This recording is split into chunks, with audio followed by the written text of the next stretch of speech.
Tá certo. Boa tarde, companheiros, companheiras.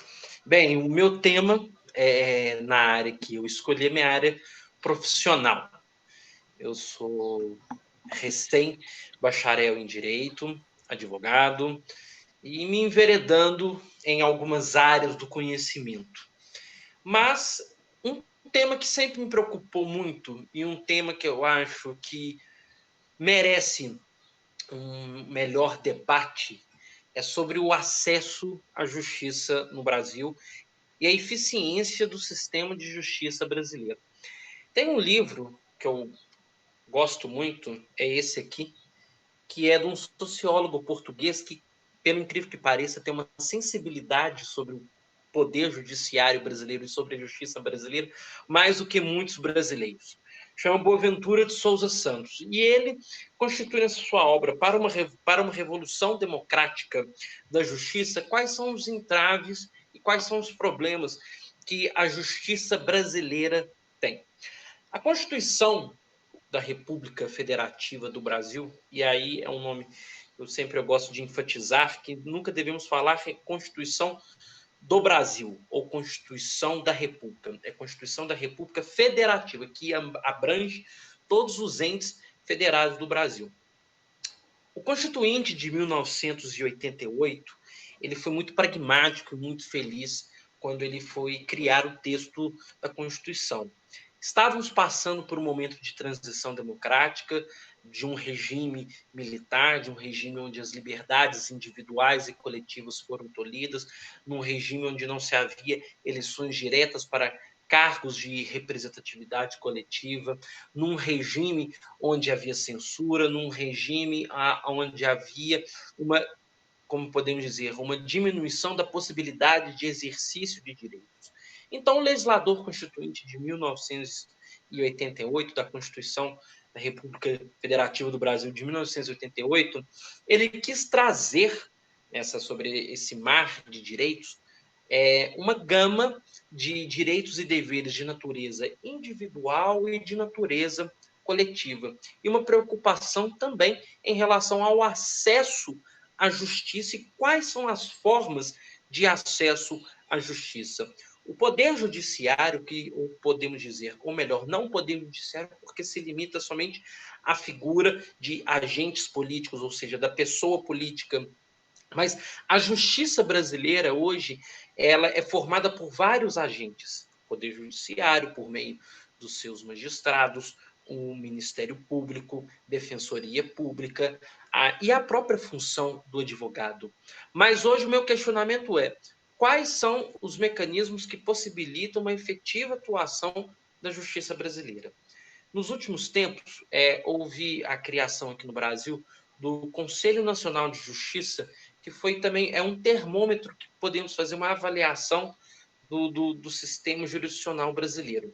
Infelizmente, as maiorias das sessões judiciárias, né, ou das varas, né, ou seja, do local onde o juiz trabalha, ele é um grau de evolução que ele tem da sua carreira, é do número de processos que o juiz julga e o número que, ou seja, a vara ela se torna eficiente pela quantidade de processos e de sentenças que aquele magistrado fez durante um mês.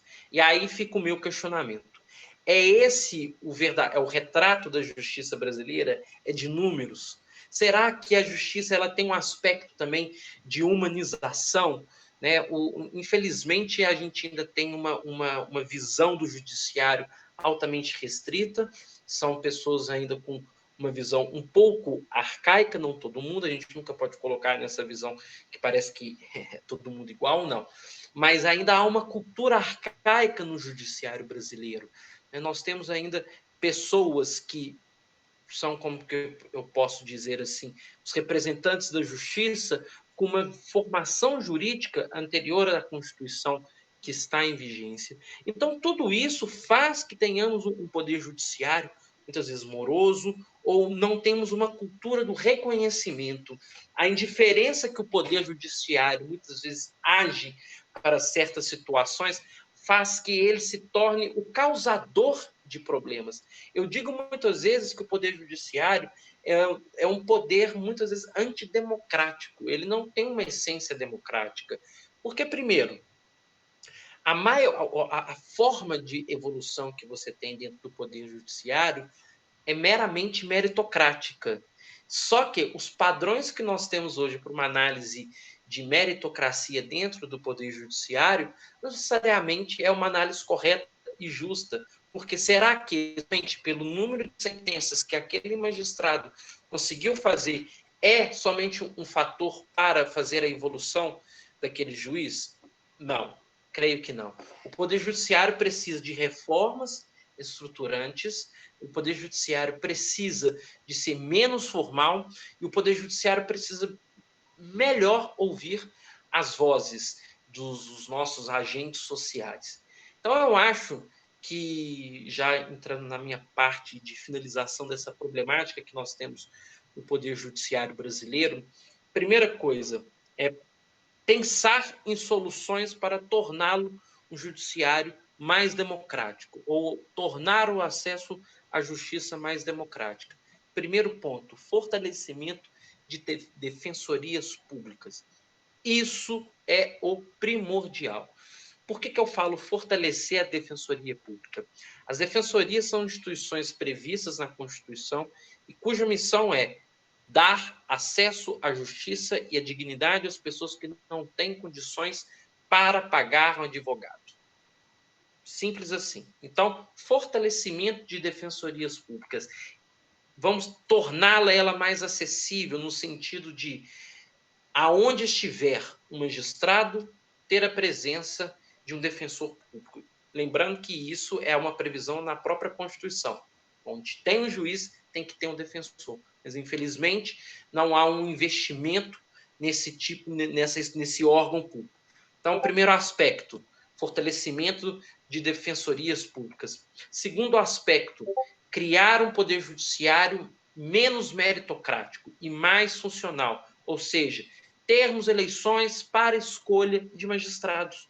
Os Estados Unidos é um exemplo disso, certo? Os estados, membros do Ministério Público e membros do Poder Judiciário são eleitos democraticamente. Então, seria uma proposta da gente tornar um Poder Judiciário, podemos dizer, não que ele tem que fazer a vontade popular, mas torná-lo mais acessível, é que pessoas, obviamente, com conhecimento jurídico, com protagonismo na sua carreira, possam fazer parte como que eu posso como eu posso dizer, ser membros, né? Então, logo, seria interessante pensarmos em questões de eleição para juiz.